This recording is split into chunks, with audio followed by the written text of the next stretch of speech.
निश्चित तौर पर पिछले काफी लंबे समय से हमारी मांगे पेंडिंग है और ये मांगे तकरीबन है ना 10 साल से भी पेंडिंग है।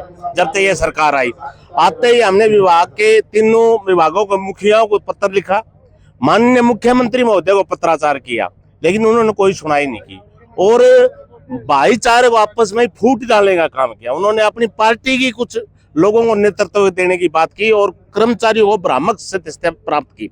चाहे आप है ना उदाहरण के तौर पे दीजिए, क्लैरिकल का इतना बड़ा आंदोलन हुआ था और उस आंदोलन के फलस्वरूप भी उनको कुछ नहीं दिया गया। HKNL हमारी कभी मांग नहीं थी, हमारी मांग ये थी कि ठेकेदारी प्रथा को बंद किया जाए, लेकिन सरकार ने आज सरकारी मतलब है ना ठेकेदार पैदा कर दिया HKNL के नाम पे। HKNL कोई सरकारी संस्था नहीं है। 1% जो वर्क पावर हमें दी जा रही है उसका 1% कमीशन HKNL लेता है और ये प्रदेश सत्र के 7 IAS जो है वो इसके शेयर होल्डर हैं। और आज इन्होंने खुद ने चुनाव के अंदर ये कहा कि हम 1,20,000 को रोजगार पक्का कर देंगे, लेकिन पक्का करना तो अलग ही महत्व होता है। लेकिन अब इन्होंने जॉब सिक्योरिटी के नाम पर लोगों को भड़काने का काम किया। हम इस सरकार से ये कह रहे कि सरकार है ना बकायदा सफेद पत्र जारी करे कि 1,20,000 किस प्रकार से इन्होंने लागू कर दिया। 14,000 से प्लस हमारे महकमा जन स्वास्थ्य में कार्यरत है कर्मचारी, लेकिन आज तक एक भी कर्मचारी को जॉब सिक्योरिटी नहीं दी गई है। 1700 से ज्यादा कर्मचारी 2006 से टर्म अपॉइंट हमारे काम कर रहे हैं, उनको भी इन्होंने जॉब सिक्योरिटी नहीं दी है। अभी तक कोई विचार इन्होंने नहीं किया है। उनकी 23,900 की फाइल चलाई, इन्होंने कहा डीसी रेट बंद करके हम एक पूरे हरियाणा के अंदर एक रेट तय करते हैं, लेकिन आज वो 23,900 की फाइल भी कुंडली मार के मुख्यमंत्री से स्वीकार होने के बावजूद लागू नहीं की है। हम मांग करते हैं कि जब तक उन सभी कर्मचारियों को पॉलिसी बनाकर रेगुलर किया जाए और जब तक उनको नियमित नहीं किया जाता तो उनको सेवा सुरक्षा दी जाए। B&R डिपार्टमेंट के अंदर 1500 कर्मचारियों को 15/5/2025 को जॉब सिक्योरिटी का लेटर निकाल दिया, ऑर्डर कर दिए, लेकिन आज तक पूरे हरियाणा के B&R के एक भी कर्मचारी को जॉब सिक्योरिटी आधारित वेतन नहीं दिया है।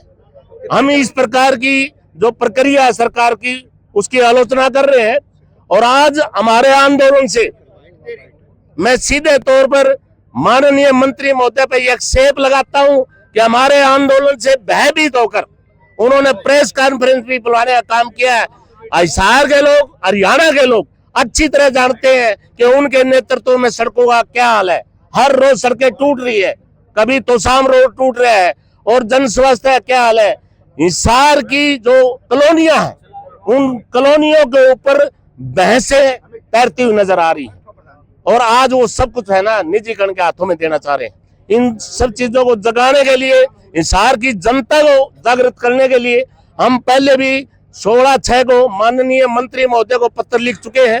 21/6 को हमने पत्र लिखा और हमने ये कहा जो रैशनलाइजेशन है वो किसी पर सूरत से भी ठीक नहीं है, हम उसका विरोध करते हैं। हमने रैशनलाइजेशन कमीशन को भी पत्राचार किया, लेकिन हमारे को नहीं सुना गया।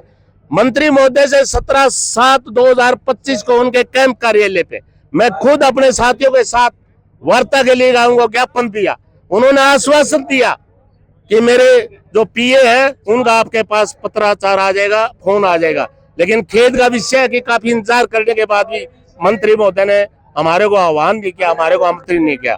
हम कोई पाकिस्तानी या बांग्लादेशी नहीं है, इस हरियाणा प्रदेश की सेवा करने वाले हजारों कर्मचारी हैं और तीनों महकमे हमारे जनता से संबंधित महकमे हैं। तीनों महकमे जनता को सेवा देने का कार्य कर रहे हैं। हम आपके माध्यम से, हिसार की जनता के माध्यम से ये अपील करते हैं कि गंगवा जी को सद्बुद्धि आए और इस संगठन को आमंत्रित करके जो मुद्दे हैं उनका निराकरण करने का काम करें। आज ये जो कर्मचारी आए, कितने कर्मचारी है, कहाँ से इन्होंने भाग? ये देखिए, हम बिल्कुल ही चिंतित है।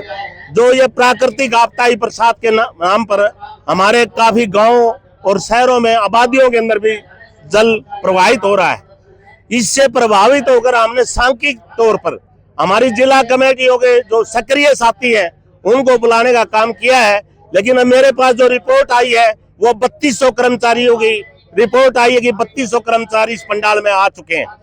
और आज मंत्री जी का क्या रुख रहता है, हम ज्ञापन देने के लिए जाएंगे प्रदर्शन करते हुए। अगर वो हमारे को सद्बुद्धि से अच्छी तरह से बात करते हैं तो निश्चित तौर पर वो स्वागत योग्य होगा, वरना राज्य कार्यकारिणी की मीटिंग इसी महीने बुलाकर बहुत बड़े आंदोलन का आह्वान किया जाएगा। उसमें पूरे हरियाणा के गांव-गांव में जाकर भी इस सरकार की नीतियां और नीति के पोल खोलने का काम किया जाएगा। और उसमें सबसे पहले अगर कोई एक क्षेत्र होगा तो वो हिसार क्षेत्र होगा, जिसके प्रत्येक गांव में जाकर ये बाढ़ की और पीड़ित और इन चीजों को व्याख्यान इनके सामने किया जाएगा।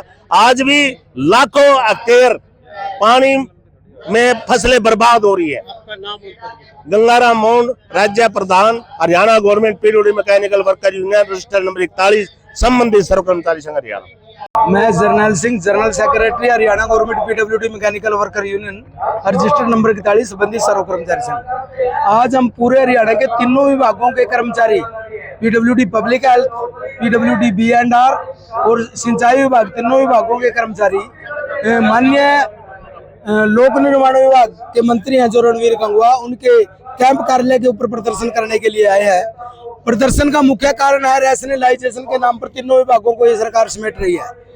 पीडब्ल्यूडी B&R के अंदर 14,336 कर्मचारी पिछले दशकों से थे, लेकिन आज इन्होंने कहा कि हमें मात्र 6,000 स्टाफ अधिकारियों की और कर्मचारियों की जरूरत है। आधे से ज्यादा पद समाप्त कर दिए और फील्ड के तो ज्यादातर पद समाप्त कर दिए। यानी कि एक ऐसा विभाग जहाँ आम आदमी को सेवाएं मिल जाती थी, तो वहां पर बिल्कुल पद समाप्त करके बेरोजगारी को बढ़ावा दिया जा रहा है। ये मांग सिर्फ कर्मचारियों की नहीं बल्कि युवाओं की भी मुख्य तौर पर मांग है। सिंचाई विभाग के अंदर 19,682 पद थे, वो समाप्त करके इन्होंने मात्र 12,000 पदों के ऊपर रख दिया है। ये कह रहे हैं कि हमें नहरों के संचालन के लिए बेलदार कैनाल गार्ड की जरूरत नहीं है, हम ठेके के ऊपर देंगे, जिसके अंदर से भारी बू आ रही है कि भ्रष्टाचार कितना होगा इसके अंदर। विभागों को चलाने के अंदर ये पूरी तरह से कान नहीं काट रहे हैं कि विभागों को पूरी तरह से निजीकरण कर दिया जाए, मुख्य मांग है। जॉब वर्क की सरकार ढिंडोरा पीट रही है कि हम 1,20,000 लोगों को जॉब सिक्योरिटी दे रहे हैं, लेकिन इन तीनों विभागों के अंदर जॉब सिक्योरिटी के 1-2 विभाग के अंदर लेटर तो जारी किए गए, लेकिन आज तक जॉब सिक्योरिटी उनके ऊपर लागू नहीं की गई और लगातार उसको टरकाया जा रहा है। हमारी मांग है कि तमाम कच्चे कर्मचारी पक्के हो। इसके अतिरिक्त और जो कर्मचारियों की बहुत सारी मांगे थी, चाहे वो सेवा नियमों में संशोधन की मांग थी, चाहे वो LTC 2020-23 की भी इन विभाग के कर्मचारियों को अभी तक अदा नहीं हुई है, उसकी मांग है। और दूसरी मुख्य मांग है कि लगातार आबादी के बढ़ते हुए जनता बढ़ रही है, विभागों का कार्य बढ़ रहा है। हमारी मांग यह है कि नए पद सृजित हों, ये मांगे हैं। हमने बार बार पत्राचार किया माननीय मंत्री को, बातचीत तक का हमें समय नहीं दिया गया, बातचीत नहीं सुन रहे और लगातार पूरी तानाशाही के साथ अपनी नीतियों को लागू कर रहे हैं, जिसका आज विरोध करने के सिवाय हमारे पास कोई चारा नहीं है। और हम आज ये दर्शाने के लिए आए हैं कि या तो हमें सुना जाए, और यदि आज हमें नहीं सुना गया तो हम अगले आंदोलन के रूप में जनता के बीच में जाएंगे, इस सरकार की पूरी कार्य प्रणाली की पोल खोलेंगे, हर घर जाएंगे, बेरोजगारों को बताएंगे कि किस तरह की मान सरकार की पॉलिसी है। तो ये हमारा कार्यक्रम आगे रहेगा। आज किस तरह का प्रदर्शन रहेगा? आज हम यहाँ से प्रदर्शन करते हुए, आज हजारों की संख्या के अंदर कर्मचारी आए हैं। हम कैंप कार्यालय यानी कि मंत्री जी के निवास के ऊपर जाएंगे और वहाँ देखते हैं, अगर मंत्री जी पॉजिटिव रूप से हमें बातचीत का समय देते हैं, हमारी सुनते हैं, ठीक है, वरना वहाँ हम एक शब्द प्रदर्शन वहाँ पर करेंगे और उस प्रदर्शन के बाद वहीं हम अगला आंदोलन का फैसला लेंगे। आपका नाम और पद? जी, नाम और पद? मैं जर्नैल सिंह, महासचिव, Haryana government PWD mechanical worker union. आओ प्रधान जी।